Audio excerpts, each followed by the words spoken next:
आजकल पीआरपी का रुझान जो है वो भी बहुत ज़्यादा बढ़ गया है। फेस के लिए भी पीआरपी करवाई जा रही है और बालों के लिए भी करवाई जा रही है, ठीक है। और उसका procedure as far as I know आपकी बॉडी से ब्लड निकाला जाता है एंड देन उसमें से प्लाज्मा अलग किया जाता है और वो आपकी वापस आपको इंजेक्ट किया जाता है।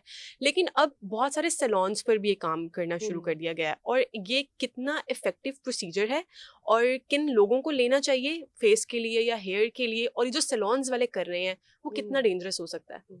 अच्छा, PRP if you ask me it's one of my favourite procedures. ठीक है। इस पे थोड़ी सी फॉर अगर हेयर एंड स्किन बोथ?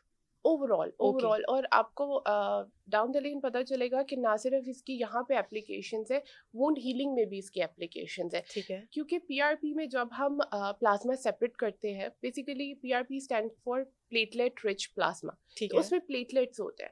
अब ठीक है। प्लेटलेट्स बेसिकली आपका हीलिंग सेल है। आपको कहीं पे चोट भी लगती है तो वो चोट जो सेल आके या खुलिया आके फिक्स करता है, दैट इज प्लेटलेट। ठीक है। तो हम अगर आपकी बॉडी में से एक हीलिंग सेल निकाल के आपकी बॉडी में ही इंजेक्ट करें तो डेफिनेटली उसके ऑब्वियसली। बेनिफिट्स तो होंगे। अब बिल्कुल। मसला कहाँ पे आता है? ठीक है। आपने ब्लड अगर निकाला है तो वो आपने प्रॉपर सैनिटाइज्ड वे में उसको निकाला है या नहीं निकाला है। सही। आपने सेंट्रीफ्यूज किया है, वो हम्म। एरिया आपका स्टेरिलाइज था या नहीं था। हम्म। जिसने आपका प्रोसीजर किया है उसने हम्म। ग्लव्स पहने हैं या नहीं पहने, उसने न्यू नीडल्स यूज़ किए हैं या किए पुरानी हैं। नीडल्स यूज़ किए हैं, या जो हम्म। आपका पीआरपी करते हुए एक माइक्रो नीडलिंग हम करते हैं, उसकी जो कार्ट्रिज होती है वो ठीक है। डिस्पोजेबल होती है। हम हर पेशेंट ओके। में नहीं लगाते हैं। अब ठीक है। जो सैलून्स में प्रैक्टिस करते हैं क्योंकि वो बहुत ही कम प्राइसेस पे करते हैं, तो ये पॉसिबल ही नहीं है कि वो उस प्राइस में रहते हुए ये सारे प्रोटोकॉल्स को फॉलो करें। फॉलो। तो वो आपके कार्ट्रिज को रीयूज़ करेंगे, नीडल्स को रीयूज़ करेंगे, और अल्टीमेटली जिस प्रोसीजर ने आपको फ़ायदा देना है वो आपको नुकसान देता है। ठीक अब है। नुकसान में क्या हो जाता है? अगर एसेप्टिक कंडीशंस मेंटेन नहीं है तो हम्म। आपको एक्ने हो जाएगी, हम्म। आपको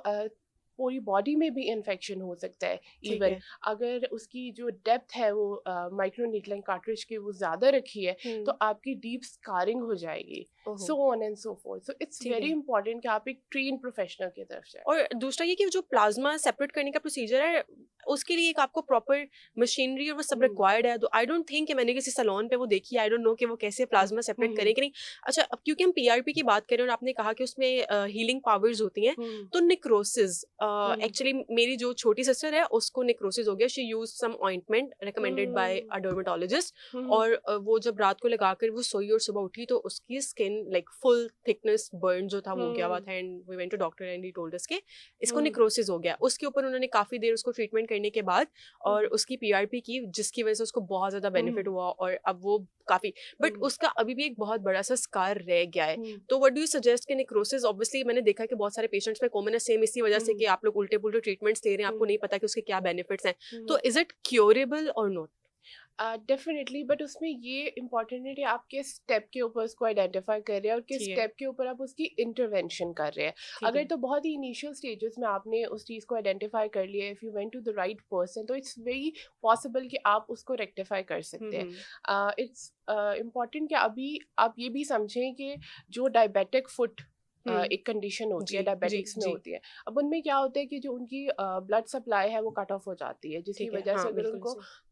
इन्फेक्शन होता है तो वो इन्फेक्शन जो है अल्टीमेटली जो है नेक्रोसिस की तरफ जाता है। बिल्कुल ऐसे तो ही। पीआरपी उन लोगों में भी हेल्पफुल है क्योंकि वहाँ पे हम उस हीलिंग हम्म। सेल को इंजेक्ट कर रहे हैं ताकि ओके। उसकी रीजनरेशन और रिजुविनेशन हो। ठीक ठीक है, है। तो yes, it is very important कि आप उसको राइट टाइम पे आइडेंटिफाई हम्म। करें और साथ साथ राइट पर्सन के पास जाएं। ठीक है।